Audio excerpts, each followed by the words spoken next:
It's not just men, even the children of the house. They would not take their mother as seriously as they would take their father because their father is working in the outside world and mother is involved in the house chores. And to listen what's coming from within, you have to cancel the external noises first. Yes, sure. Yeah. Noise signal ratio, as it's sometimes Yeah. called, means bring down the noise, that's a Okay. signal will get prominent. Okay.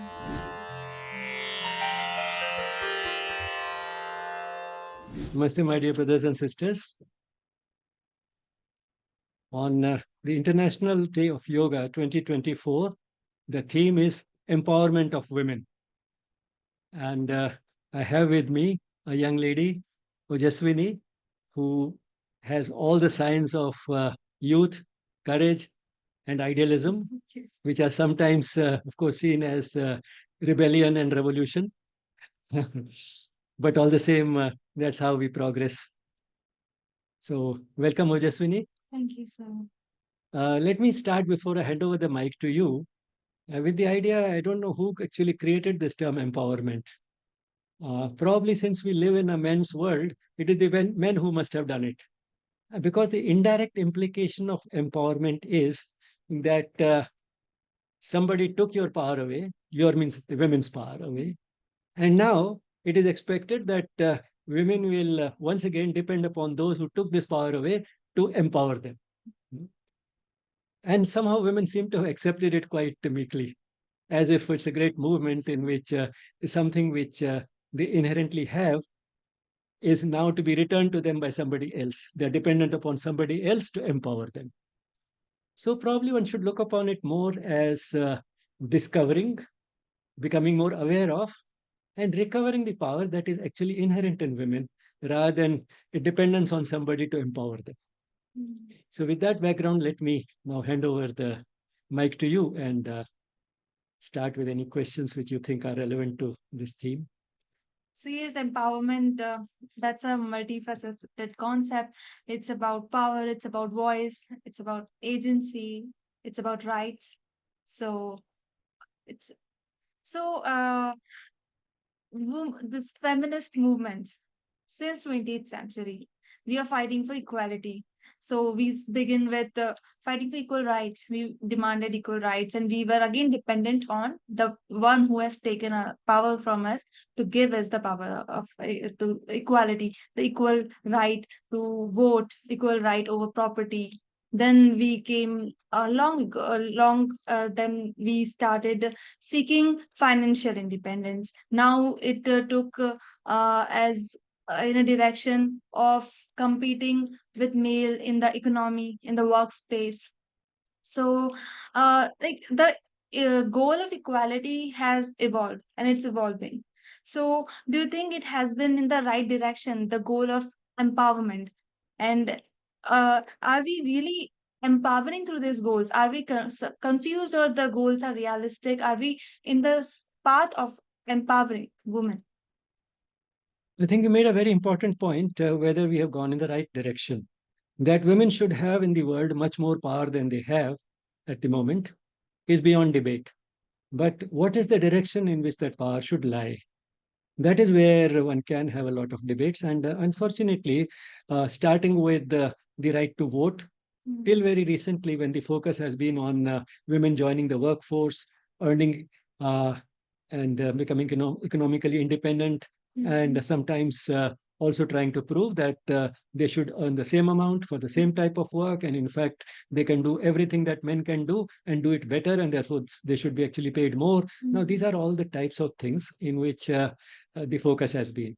This, to my mind, has not necessarily been the right direction because equality has been misinterpreted. Equality has been interpreted as becoming identical to men.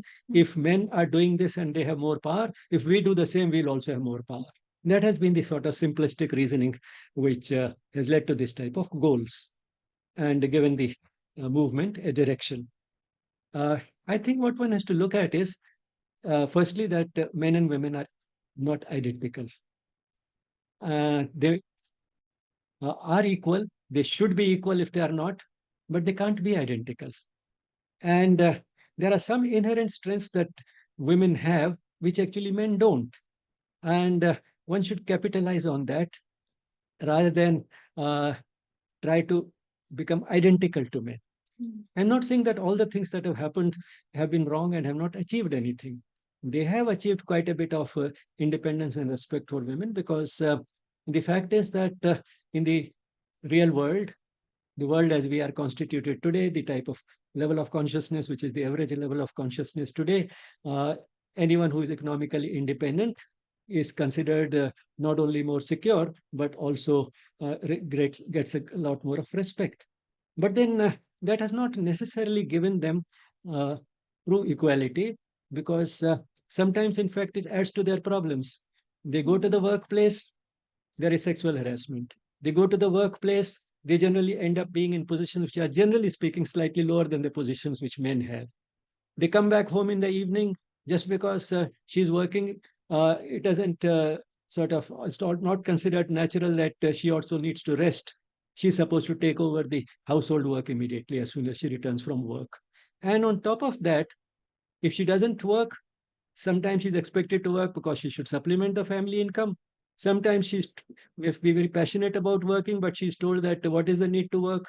We have enough money at home coming from other sources. Your husband is earning enough. Why should you be working? And sometimes it may not be as direct, but there are many subtle forms of humiliation which she still has to face. Which means that actually, this type of empowerment, that is becoming economically independent and doing the same type of jobs as men do, has not given women what would be considered true justice and equality. It has not been able to achieve that. So we have to think in terms of what is it that women can do and men can't, and does that confer on them some special benefits? Mm. And although it may look a little retrogressive, but all the same, the fact is that only women bear children. And bringing children into the world is more than doing just that. The mother has actually made a very strong case for this being an extremely useful activity for giving the world a better future.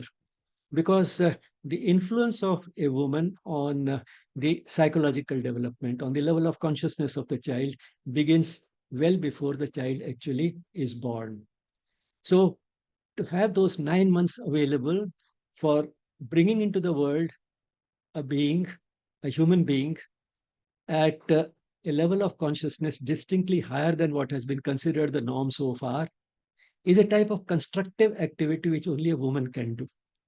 And the important thing is not that they should try to do something else because this is something that the world doesn't understand. They should do it, and we have to make the world understand that this in itself is a great contribution which only women can make and not the men. Mm.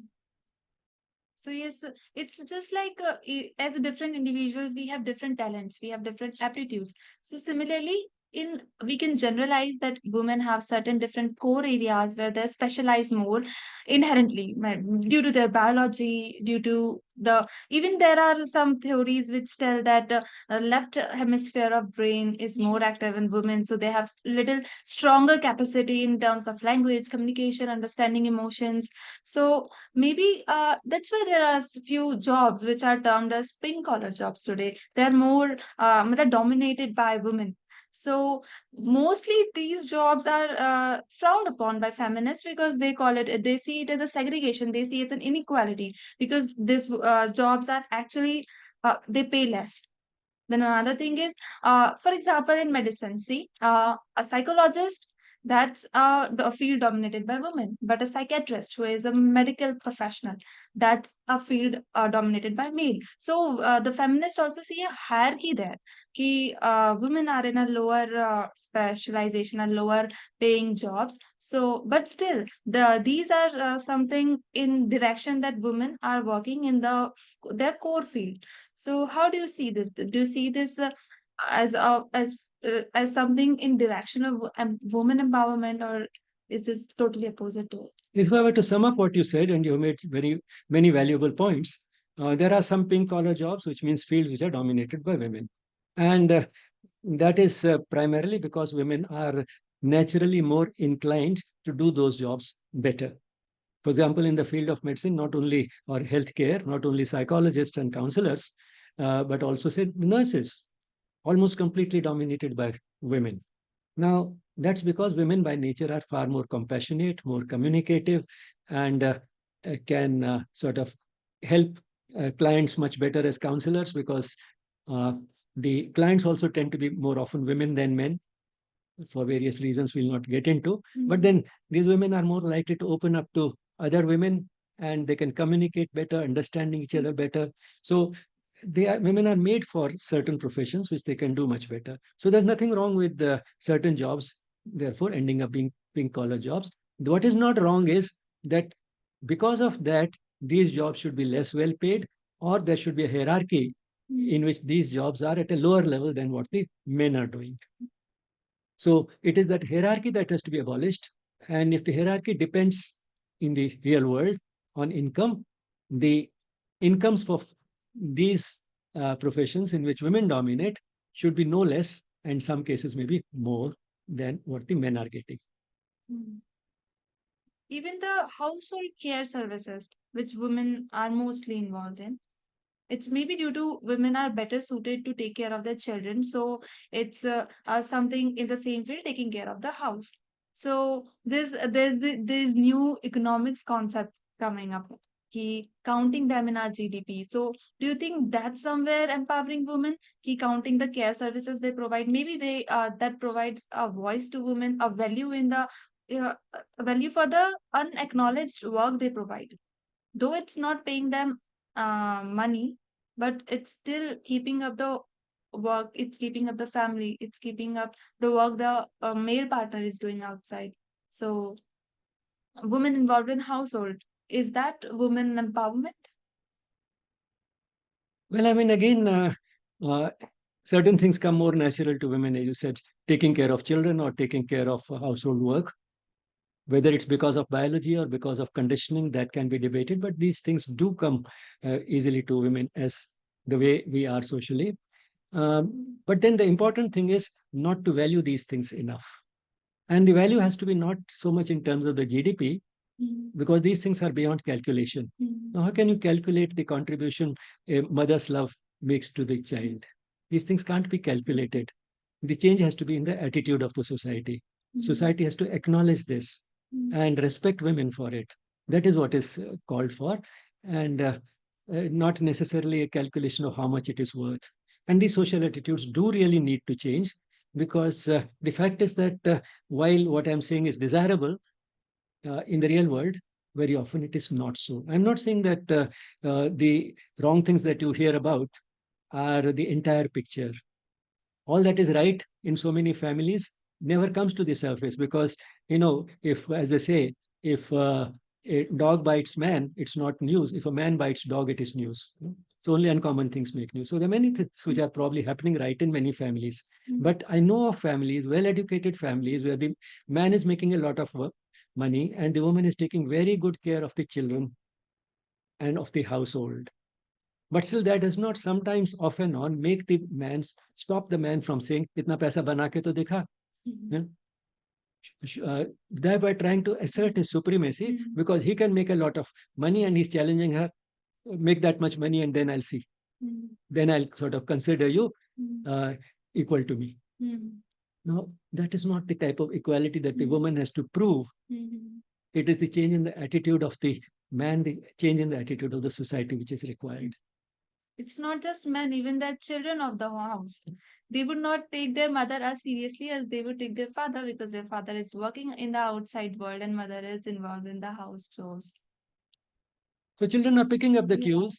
The beginning has to be made by the adults, the adults in the family, the adults in the society around. It is they who have to change. And change not because that's the nice thing to do, change because that is a very rational thing to do. That is something which is, let's not even say that's the spiritual thing to do, because spiritually, of course, it makes a lot of sense to view everybody as a manifestation of the divine, and help everyone fulfill the purpose of his or her life through what that person is actually made for. So women are made for certain types of things, and if they are doing it in the spirit of doing something to fulfill the purpose of their life, not just as a duty or as a responsibility or as a compulsion, but as a joy which comes from giving love, which is the most natural thing that comes to them.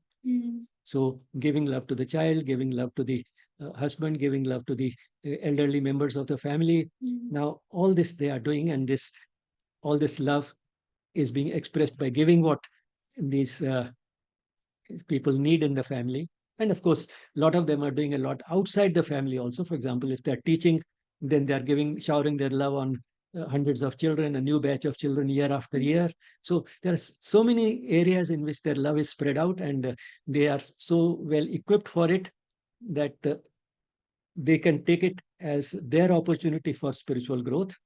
And the rest of the world should also see them as those who are contributing very significantly to a better world by doing what they are doing. That is the sort of the spiritual way of looking at it. So, women empowerment is something that ought to be. But even then, we are not clear about it. We are still evolving upon the concept, what it should be, it must be. Like, where after Industrial Revolution, the capitalist try to increase their consumer base. So, their advertisement said that.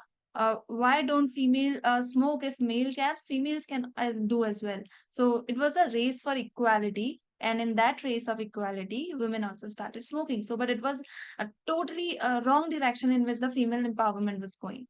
Even today, are we sure that we are in the right direction? Like we are in the race for like women to prove herself to prove herself empowered, she'll go to fetch a job. She'll have to make a complex decision, a really tough decision to leave her children in home, her small kids in home, and go to work just to matlab, to win the race of equality. Again, just as you said, equality and like there are two concepts in political science: equality and equity. Equality is about identicals, treating the identicals equal, but equity is about treating non-identicals equal, like giving them equal uh, voice, equal rights, but still acknowledging the difference and appreciating the difference and promoting the difference. So, women in workforce, women मतलब in the race to get financially independent just for the sake of a social attitude. The social attitude today we have is empowered woman is a woman who works. Yes, so the key is the change in the social attitude, because men and women will be men and women. And while I mean, working uh, outside home is important, all that happens in the home is also important. And all that cannot be left to outsourced to sort of people who are being paid for it. Because no amount of payment can compensate for a mother's love. No matter how good the daycare center is or the household help is, it can't be a substitute for the mother's love. So there are certain things which are beyond any measurement. And this is a type of thing which requires a bit of maturation of society. India, in that sense, probably in this cycle of feminist movement, is a little behind the West. The West seems to have matured a bit in this respect. There was a time when in the West, it was exactly this, that the child should be left in the daycare center and the woman can go for work. This was considered the norm, and a step towards the equality of women. But then now, a stay at home mom has also acquired a very respectable status. In fact, I came across a study once in which there were two groups of women: those who had given up work and those who had not given up work when they got their first child. And then study was done a few years after they had taken this decision, and they were asked why they took this decision and how they felt about it now in retrospect. And what emerged from the study was that the women who had not given up work, the top reason for not giving up was economical. We could not manage on one income. That was the top reason. Not all those things that I wanted to have equality and I wanted to have a sense of identity and then so on and so forth. None of those subtle things. We could not manage on one income, and that's why I had to work. So that was the reason number one. Number two, how they felt about the decision. Those who had not given up work, they said they never could get rid of completely the sense of guilt, the sense of uneasiness that they had not done the best for their child. No matter how good a daycare center they left their child in, they were not completely at peace. On the other hand, women who had not given up work, they were the ones who were far more at peace, in spite of the fact that they had not progressed in their career. Many of their friends who had not given up work were now in high positions, but these women were very much at peace because they felt they did the right thing. They did the best that they could do for their child, and therefore they had no regrets. Those were sort of the core findings of that study conducted in the United States of America. So, what shows that those societies in the West are now maturing, and a stay-at-home mom is a very respectable status to have. So maybe it's an experimental phase we are going Sure. through, and we will draw learnings, and then the next phase of women empowerment will be something different. So, women are like there is a very fine line between two things. One, that we say women have some special attribute, some special aptitude. They have a course area of their specialization. And another thing, when we say, I think it can be termed as traditional notion of femininity. It's like being uh, being submissive, being polite, being caring. So actually, the two things are two sides of the same coin. One is appreciating their qualities, promoting them in those qualities, acknowledging their specialization, and another thing is forcing upon them.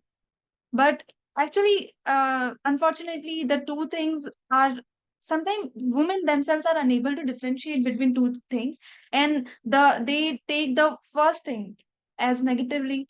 Many a times they think that it's being forced upon them. They are being told ki you are a woman, you are caring, so you should take care of children. You are a woman, you're compassionate, so you should be a polite spoken, soft spoken, loving, and all that. So these kind of notions make women kind of frown upon their own qualities. So do you have something to say about it? Yes, you see, it's a question of being inwardly defined as compared to outwardly defined. And somehow all social conditioning is about being outwardly defined, which means others are creating in us a feeling that there are something which is expected of me. And to have a good image, I should conform to those expectations. And from women, the expectations are that they will please others, sort of to put it uh, in sort of crude words, but very simply and briefly. So that is the conditioning with which they grow. Being inwardly defined means doing things which are most in keeping with my passions and inclinations, which are best aligned to my deepest self, that is the soul. So, listening to their own soul and the expressions of this soul in terms of the passions and inclinations and temperament that they have is being inwardly defined. So, she may still be doing the same thing. She may still be loving and compassionate. She'll be still generous and loving and caring and sharing, which comes more naturally to her perhaps than to men because of basic inherent differences. But then she's doing it because that comes naturally to her from within. So the important thing is what comes to you from within. Yes. And to listen what's coming from within, you have to cancel the external noises first. Yes, sure. Yes. Noise signal ratio, as it's sometimes Yeah. called, means bring down the noise, that the Okay. signal will get prominent. Okay. Hmm. अच्छा, other new thing is कि feminism is not only for women, it's only also for men. Then again, there is new thing coming up, male inequality. It means कि male in some kind of disadvantageous state with respect to women. Like you can see कि even today, uh, take a instance of road rash. Take a instance of road accident. If there is a boy and there is a girl in on a two-wheeler and they got collided, the whole crowd will come upon the boy. Yes. So also like maybe finding a partner, it's becoming difficult for male. These are maybe a little rudimentary things, but that many points male are also facing some challenges which women are not facing. So Well, these are relatively minor things.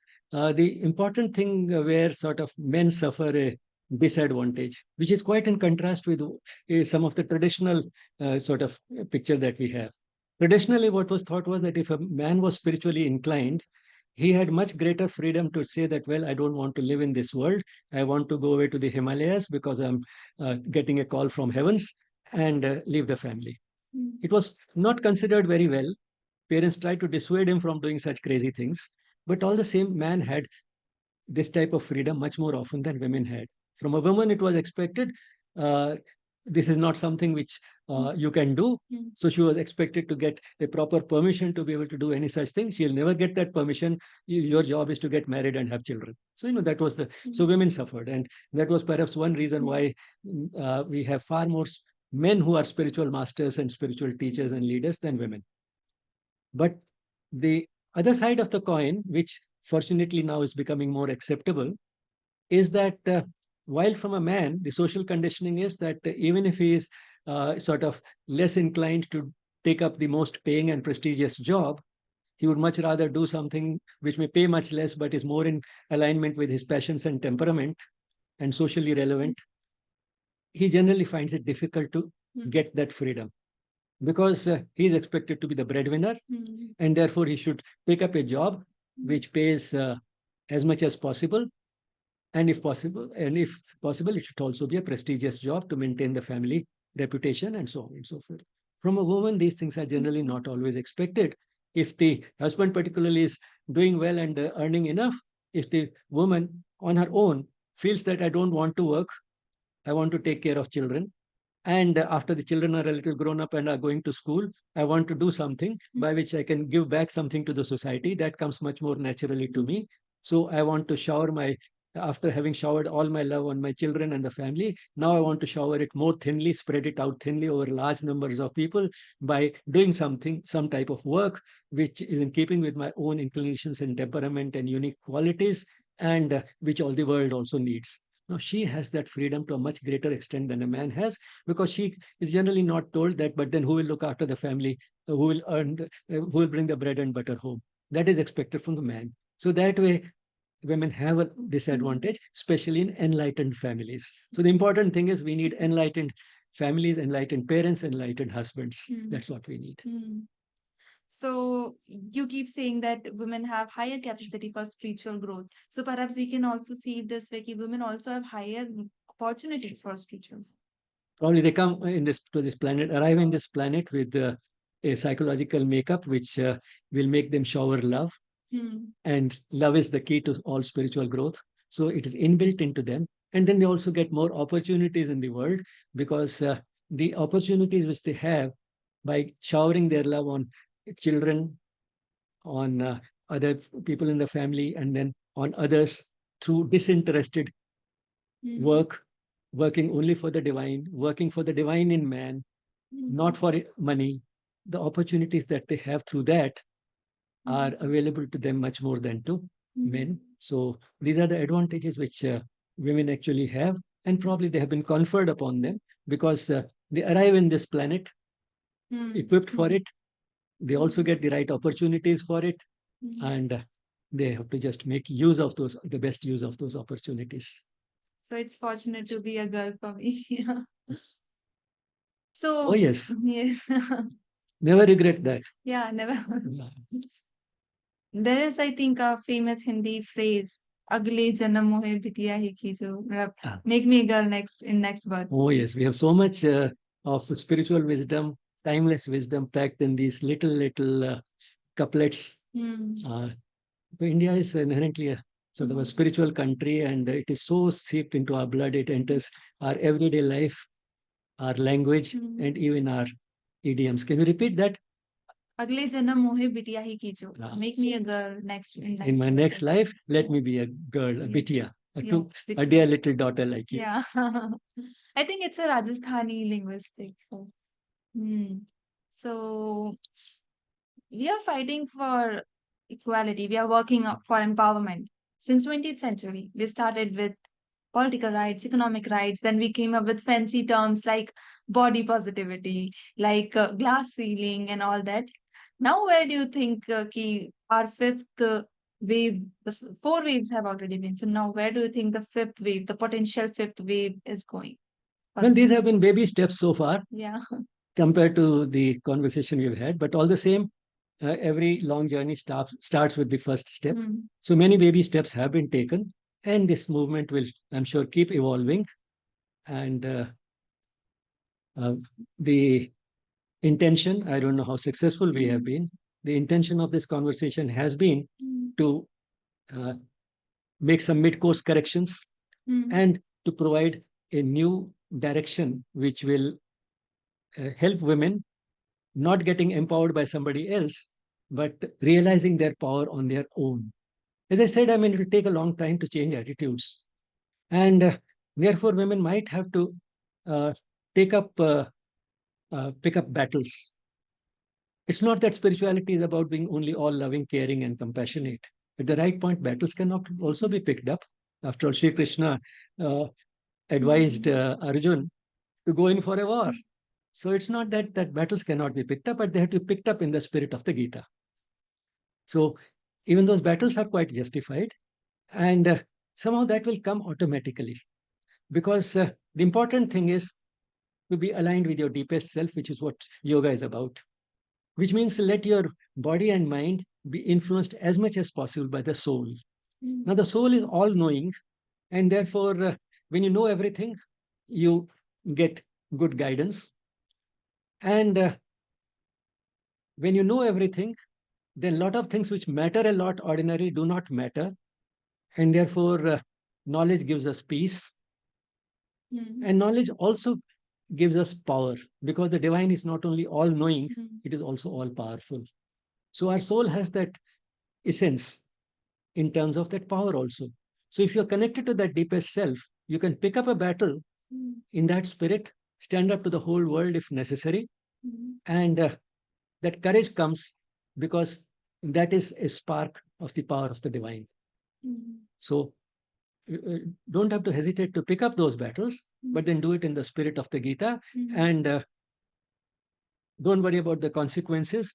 If you're doing it with the right with the sincerity and with the right intent, the divine will be with you, and all external circumstances will be molded to make your mission a success.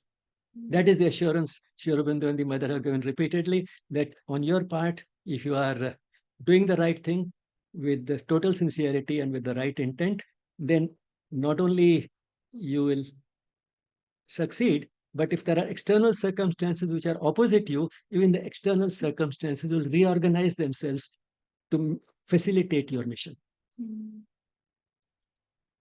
So, to sum up, empowerment is not about pleading someone Sure. to please give me the power. It's more about listening to the inner being, listening to the inner voice, and I think voicing it outside. Sure. And That is what is important. Empowerment is a very weak and negative sort of a term. yeah. They like empowerment is more about agency, giving them agency, and it's less about voice. And even if it's about voice, it's an external voice. The focus is less on the inner voice. So, what can you coin some better phrase or better word to be used instead of women empowerment? What could be the more clear thing which we are working upon, which we all are seeking? It's basically an inward journey, which leads to us to a discovery, the discovery of our deepest self, which is our divine essence. So probably a short sort of way to express the direction in which we should be going is discover and express. Discovery alone is not enough. Then use that discovery to express yourself in action. Discovering the inherent power? Yes. Okay. Discover the inherent power of your soul and then express it in the right way, at the right place, with the right attitude, with total sincerity, and with the right intentions. So basically, discover and express. So I think discovering what's inside, and when we are expressing, I think this body, this female body I've got, it's an instrument of expression. So that way, it's different. It's privileged as well. It's fortunate to have this body to express that kind of power. So yeah, those were my questions. Thank you, Ojasvinee. You made many valuable contributions and elicited something from me too. I think this conversation should be of some interest to all those who are interested in women. And after all, that is 50% of the world population, which is a lot. And we can't sort of expect the world to change unless this 50% is given a full opportunity to express itself. Thank you, Ojasvinee. Thank you, sir. Thank you. Thank you so much.